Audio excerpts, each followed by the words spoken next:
दोस्तों आज हम करेंगे इंपेरेटिव सेंटेंसेस। इंपेरेटिव सेंटेंसेस उस तरह के सेंटेंसेस को कहते हैं जिनमें कहने वाला सुनने वाले को कुछ करने को कहे, चाहे वो अनुरोध करे, चाहे वो उसको कोई आदेश दे, चाहे उसको कोई निर्देश दे, जैसे खड़े हो जाओ, यानी कहने वाला सुनने वाले को या सामने बैठे व्यक्ति को कुछ करने को कह रहा है कि खड़े हो जाओ, मेरे लिए पानी का एक गिलास लाओ, बैठ जाओ।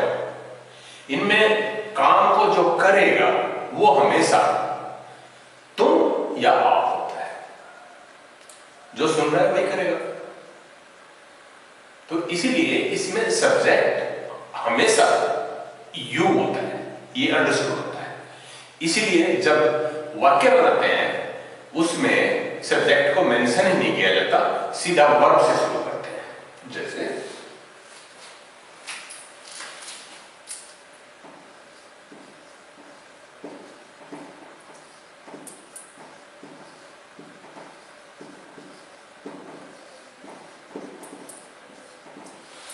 अपना पार्ट याद करो, यानी सब्जेक्ट इसमें है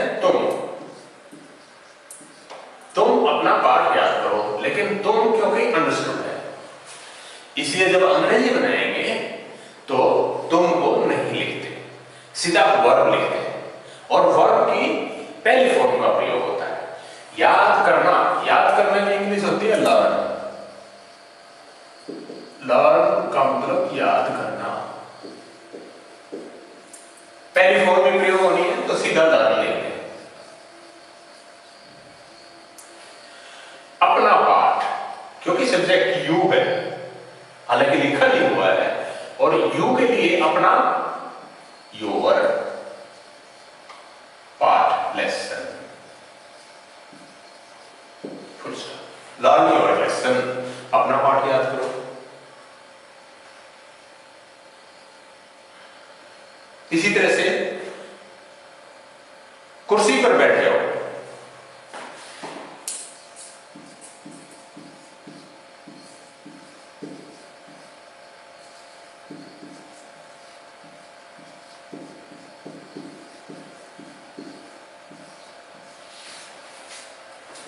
बैठ जाना, सिट, सिट। कुर्सी पर, इन चेयर।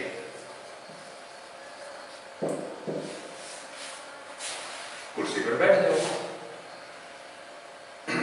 ये कुर्सी पर है, यहां पर इन है, इसके बारे में मैं थोड़ा सा स्पष्ट कर दूं। यहां पर देखिए, जब आप ऐसी कुर्सी पर बैठते हैं जिसकी आर्म्स हो, जिसकी बाजू हो, तो आप इन होता है वहां पर, जिसमें कहीं आप थोड़ा सा भी अंदर होंगे उसके। और जब आप जैसे स्टूल पे बैठते हैं या ऐसी कुर्सी पर बैठते हैं जिसकी बाजू नहीं है, तो आप ऑन होता है। और जब आप किसी बेंच पे बैठते हैं जिसके आगे डेस्क होता है और आप डेस्क की भी सपोर्ट लेते हैं, आपके हाथ उस पे होते हैं, तब आप एट होते हैं। You sit at the bench, on the stool, in the chair. इसी तरह से जो बंदर है, जैसे कहें कि बंदर पेड़ पे बैठता है, तो the monkey sits in the tree, वहां भी इन आएगा, क्योंकि उस पे कहीं ना कहीं वो उसके थोड़ा बहुत अंदर दर्शा हुआ है। तो इसी तरह से सिट इन चेयर, कुर्सी में बैठ जाओ। इसी तरह से अगर वाक्य नहीं कहा हो, अपना पार्ट याद मत करो, वो मना कर रहे हैं, तब आपने क्या करना है, वर्ब से पहले डू नॉट लगा देना है, डू नॉट। और अब लर्न क्योंकि वाक्य के बीच में आ गया तो एल छोटा हो जाएगा।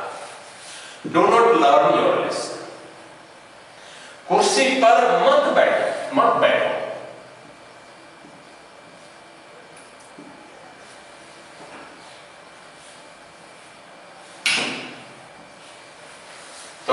यहां पर डू नॉट लग जाएगा, डू नॉट और एच छोटा हो जाएगा, do not sit in chair, कुर्सी पर मत बैठ। इसमें कुछ वाक्य ऐसे भी होते हैं जिसमें बोलने वाला सुनने वाले को ऐसा सुझाव देता है कि वो दोनों ही मिलकर कुछ काम करें, वो भी इंपेरेटिव की श्रेणी में आते हैं और उनकी संरचना थोड़ी सी इससे भिन्न है। जैसे आओ, पाठ पढ़ें,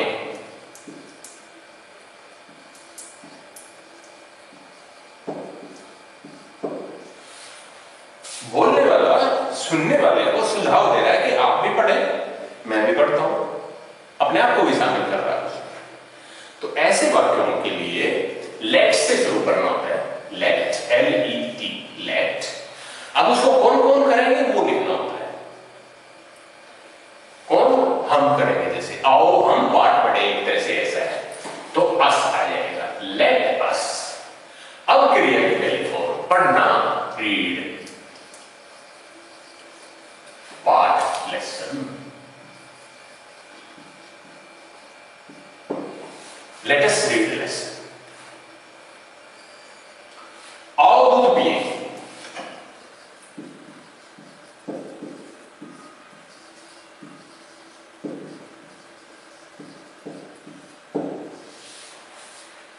let us,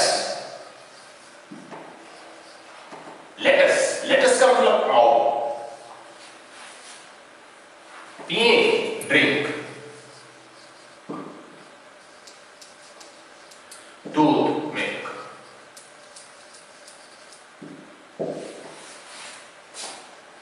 इसमें अगर हो ना करें, नहीं के वाक्य हो, आओ पाठ ना पढ़े,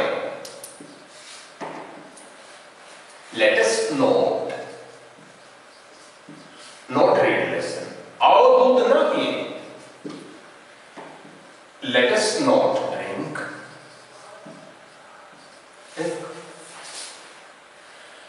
अच्छा, कई बार होता है कि आप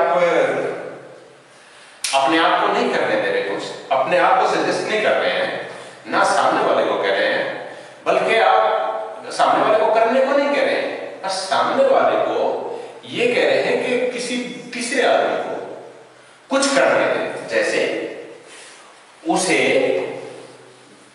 पत्थर लिखने दें, उसे पत्थर लिखने दो। आप बोल तो सामने वाले को ही रहे हैं कि तुम उसे लिखने दो पत्थर, उसे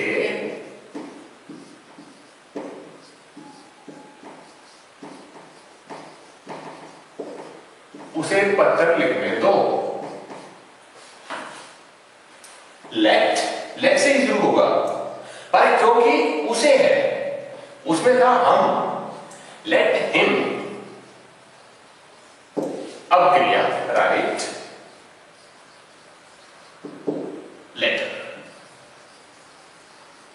लेट हिम राइट लेटर। उसे कपड़े धोने दो,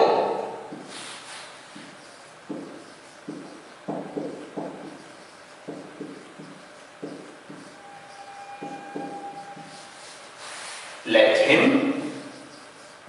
या लड़की है तो हर लगा दे, अगर यहां पर लड़की है तो लेट हर, मान लिया लड़की है यहां पर, लेट हर वॉश क्लोथ।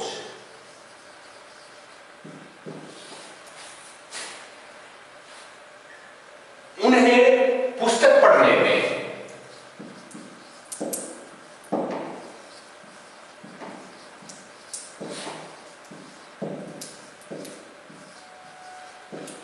उन्हें पुस्तक पढ़ने दें या पढ़ने दो। उन्हें, देम, लेट तो पहले आई गई, लेट देम पढ़ना, रीड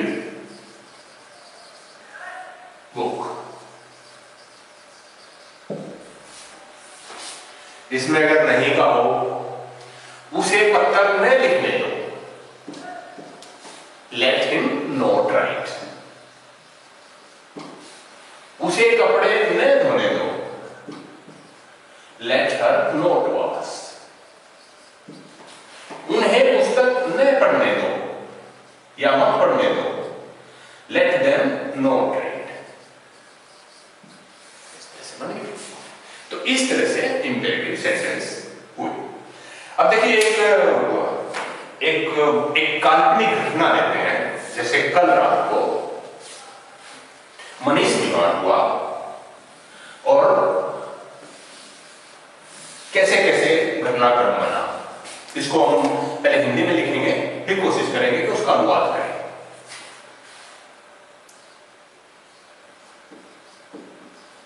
गत रात मनीष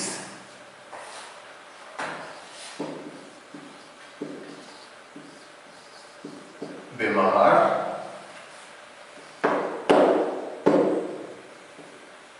पड़ गया।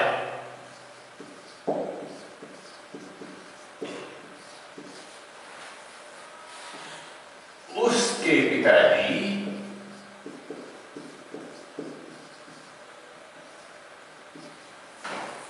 उसे डॉक्टर के पास ले गए। डॉक्टर ने पूछा,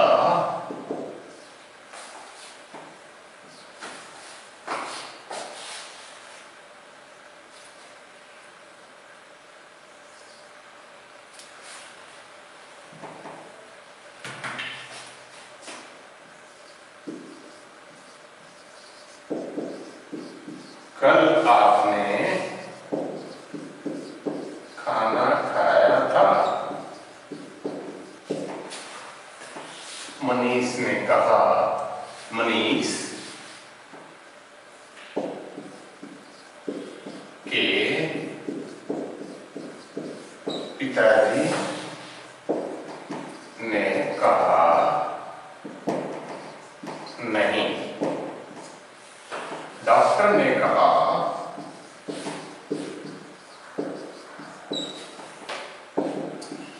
मनीष को बोलने दे।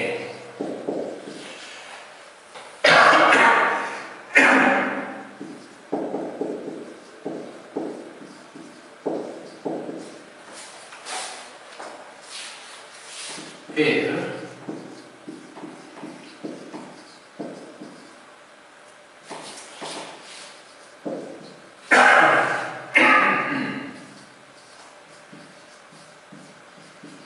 दवाई लिख दी।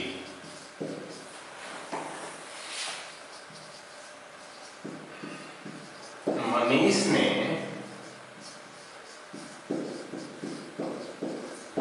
पिताजी को कहा,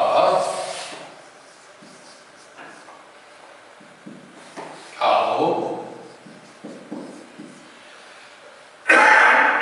अब घर चलें।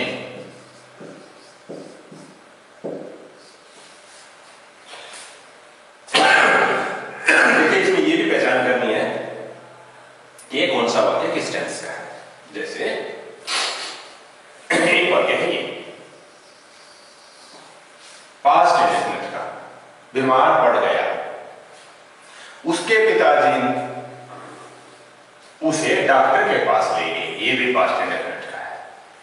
डॉक्टर ने पूछा, ये भी पास्ट इंडेफिनिट का है। कल आपने क्या खाया था, ये भी पास्ट इंडेफिनिट का है।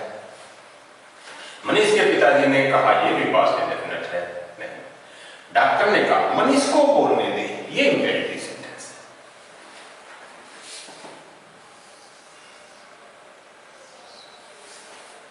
फिर डॉक्टर ने दवाई लिख दी, ये भी पास्ट इंडेफिनिट का है।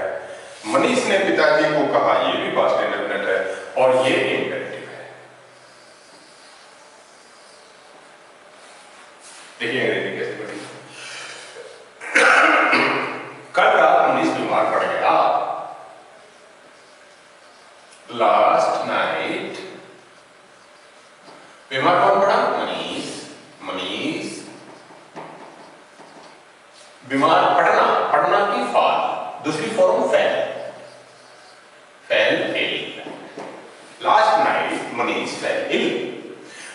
उसके पिताजी उसे डॉक्टर के पास ले गए। काम हुआ डॉक्टर के पास ले जाने का, किसने किया? उसके पिताजी ने। उसके पिताजी सब्जेक्ट हुए तो अंग्रेजी बनेगी हिज फादर। ले जाने की टेक, सेकेंड फॉर्म टुक, उसे हिम टू डॉक्टर।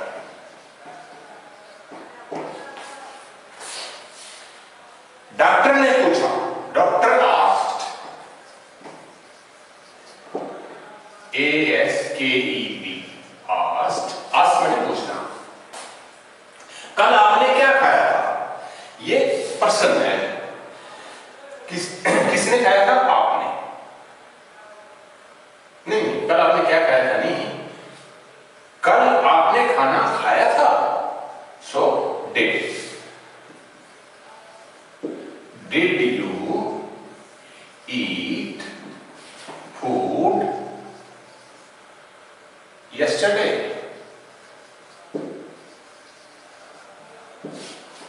मनीष के पिताजी ने कहा, मनीष,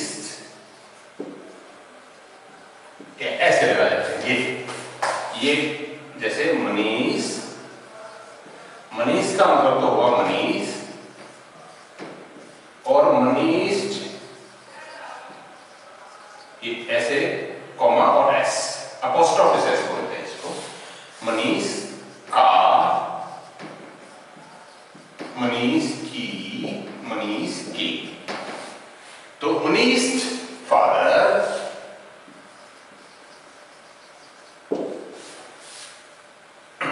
सेड,